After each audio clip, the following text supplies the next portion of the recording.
Hello, SportsMockery fans. My name is Aldo Soto, here with the latest White Sox rumors. Now, before we jump in, make sure to subscribe to us here on YouTube so you don't miss out on any of our breaking news coverage, even more rumors, and all the gambling content you want. Make sure to visit the website, SportsMockery.com, for all the up-to-the-minute news on the Bears, Bulls, Cubs, White Sox, and Blackhawks, and even more gambling content.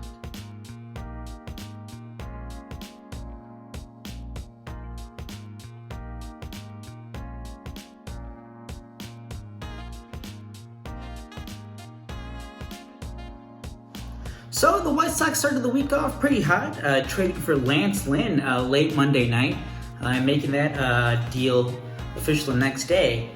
And obviously, you lose Dane Dunning there, but you'll take it for a guy who's been one of the top pitchers in the American League for the past couple seasons. And then the next day, the White Sox signed Adam Eaton, which pretty much got rid of all that goodwill from the news the night before. 1-year deal. $7 million base salary. He gets another $1 million buyout for his for 2022. So it's going to be $8 million guaranteed money for Adam Eaton. Sox fans not happy about that.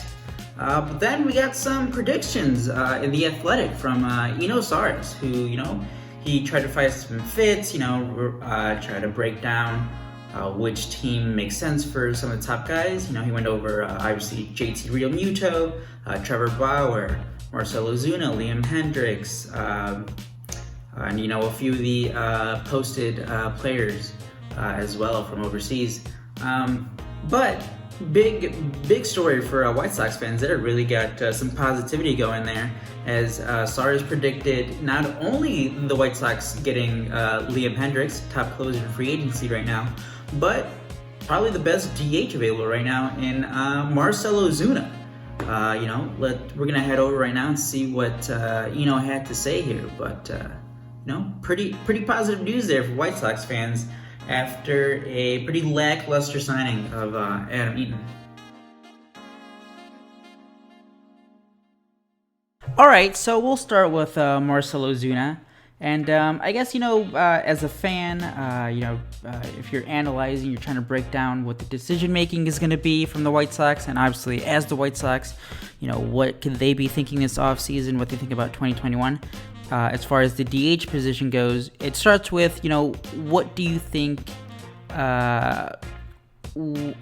Andrew Vaughn's readiness is going to be for 2021? 2019 first-round pick. He had a pretty decent start at first when he came up after he was drafted in 2019. Obviously, no 2020 minor league season. He was at the alternate training site during the year in Schaumburg. But what are you really going to take from guys taking swings there, playing in those like basically simulated games almost. So he it was tough to use that year of development for Vaughn. So it's just a matter of, do you think he's going to be ready? A guy who hasn't really, he hasn't played above A ball, but he is.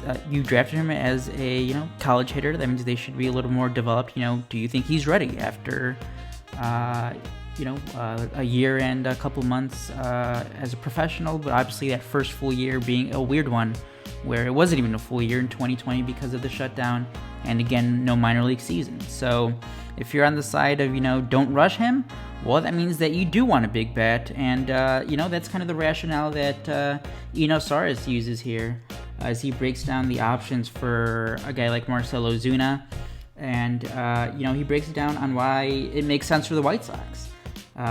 He says the White Sox seem like a legitimate landing spot, as they could push Adam Eaton and Engel into a platoon on one side of the outfield, giving them decent to exceptional defense in 2/3 of the outfield. Obviously, Luis Robert out in center. Then you have Ozuna and Jimenez could basically share a corner outfield and DH. Then he goes on to say, then again, if the defensive questions create a situation where he sits around longer than makes sense, you could see an opportunistic team jump in and make a reasonable offer and steal the bat before the entire market is settled. Teams like the Red Sox and Giants have the resources to act like this, and a place to play him no matter what the defense looks like. or those two teams will just take the high-paid players off the hands of teams looking to par cash. And finally, his prediction, he has finalists as the Braves, Twins, White Sox, Red Sox, and Astros for Ozuna. And Eno's prediction here is for the White Sox to sign Marcell Ozuna to a 4-year, $80 million contract. And if you recall back to last year, the White Sox signed Yasmani Grandal to a 4-year, $73 million contract. So, if Eno's prediction is right here, that's going to be a new club record here for the highest free agent contract in White Sox history. But again, it goes back to, do you want Andrew Vaughn as your DH? Do you want him getting those at-bats as early as 2021? Are you going to, start him off in the minor leagues again and, eventually calling him up later in the year? And if you do that, do you want that big bat right away? A guy like Marcell Ozuna, who's, coming off a fantastic season with the Braves. He kind of declined a little the year before with St. Louis, but you're talking about a guy who's also had great success with the White Sox current hitting coach when they were both with the Miami Marlins when Marcell Ozuna first broke out. So, you can get that relationship rekindled there with the White Sox.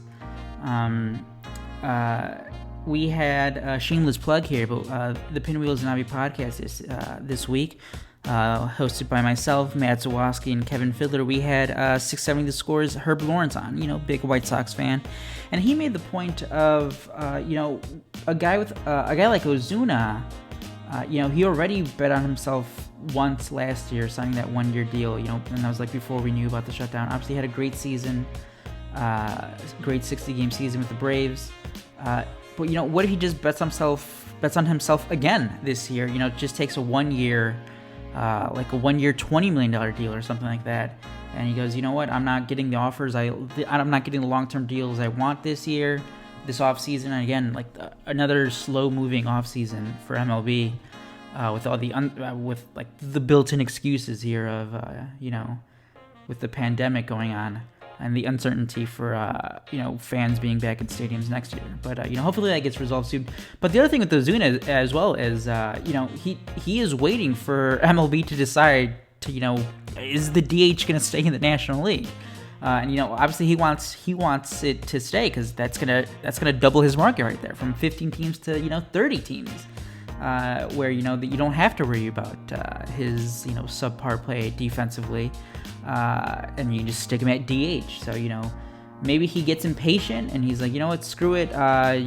Give me whoever's going to give me the highest 1-year deal. I'm going to bet on myself again. The 4 years, $8 million, that prediction by, Eno Sarris, a little high compared to to some of the predictions, from MLB trade rumors, and the Fangraphs, free agent predictions. They had him like in the $70 million range. But that not that much more. And again, you're all in free agency. You're mostly always going to have to overpay for like the top tier free agent guys. At $20 million a year, I mean that's not bad. If you're still getting guys who's like right at the 30-year age, 30-year range here. And again, coming off a great season, and I mean his floor. He has a high floor, especially on the south side. He's a guy who can hit you at least 30 home runs. And again, I mean, after getting the protection from Edwin Encarnacion, I mean that deal also was fine, but I mean, you get an older guy in a short season, struggled, so obviously the numbers look terrible at the end of that year. But Marcell Ozuna, I mean, that if the White Sox get him, that lineup is just there are really no holes in that lineup with him. And again, I mean, with Eloy, you can split time with Ozuna there. They can go whatever the timeshare between DH and left field, and making sure here, Marcell Ozuna just turned 30 in November, so guy, right at the prime of his career, I guess, right at the peak there. And then the other name, the big name, which I think is more realistic because, again, I'm not sure how much the White Sox are going to spend on another hitter. Maybe they do get another guy, but maybe it's not that in the tier of Marcell Ozuna. But, the White Sox do need to get a closer with Alex Colomé, a free agent, He had a great 2 seasons for the White Sox after Rick Hahn traded for him from the Seattle Mariners when he traded Nomar Narvaez a few seasons ago. Great pickup there. The numbers look in 2019. The peripherals didn't look great. Some hard contact, maybe got a little lucky, but 2020 still got the job done. As consistent as you can be. Alex Colomé was, there was a few times where he kind of, walked a couple guys and things got a little hairy, but he got the job done. And but now you have Liam Hendriks out there as the top free agent closer available, coming off again a great season with the A's in 2019. He had a phenomenal season with the A's as well. He had a 1.80 ERA, I believe. A big strikeout numbers. Even the fastball velocity was like a 95 plus range. And again, Eno Sarris lists the White Sox as one of the finalists, and he predicts them signing Liam Hendriks to a 3-year, $40 million contract. So going back to some, right after the World Series, some free agent predictions there.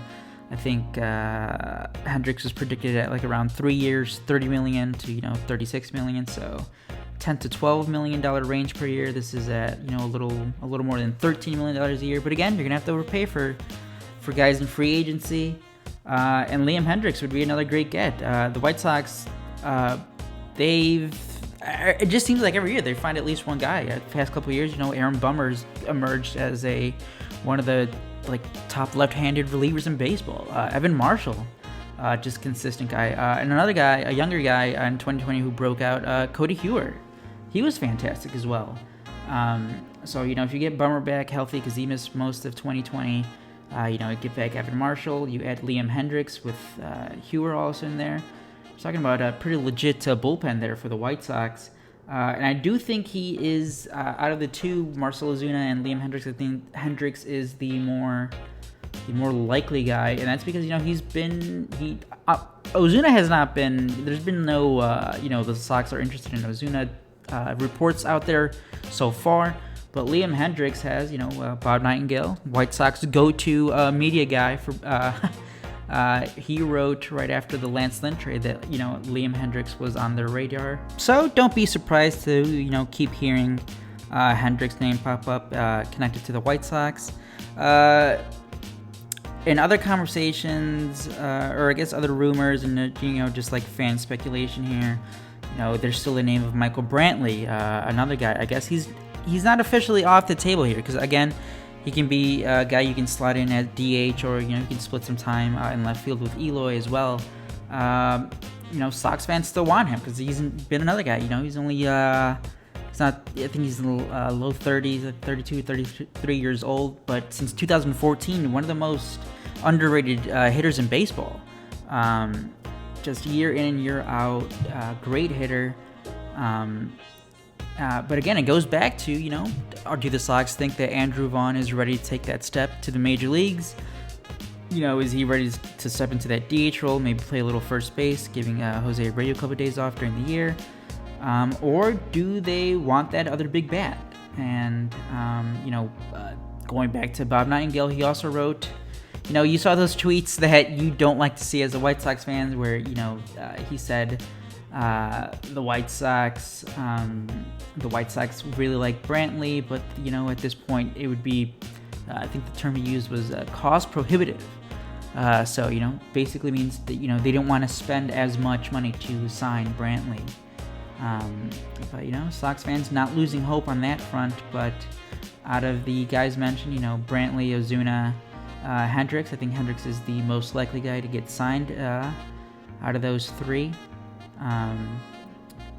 So yeah, tell us what other free agents you guys want. Again, there's the whole George Springer. He's still out there. He'd be, but again, with Adam Eaton, you're not getting George Springer. And there's still the doubts of how much the White Sox are going to spend, because right before the Lynn deal, or the Lynn trade on Monday, there was Jeff Passan's report. The White Sox aren't really going to they didn't really want to spend that top tier money on Springer, who's a center fielder. But if they sign him, they would move him over to right. But they don't want to pay him center field money. Obviously a more premium position there. And in that same story, there was ESPN Chicago's Jesse Rogers, and according to his sources, he's saying that the White Sox aren't really expected to. I think the term he used was fishing at the deep end or swimming at the deep end, whatever it is. Just basically not really going after the top tier free agents there. I still consider Liam Hendriks one. I do think that they will pull off that one big deal for a closer. Because we've seen them do it before with David Robertson before. So Hendriks, I think Hendriks is the guy here. But let us know other free agents that you want the Sox to target. You still want Brantley? Share your thoughts on the Eaton signing, the Lynn trade, and who else do you want? Still early on, I guess, considerably speaking, because MLB free agency now, it seems to start really going.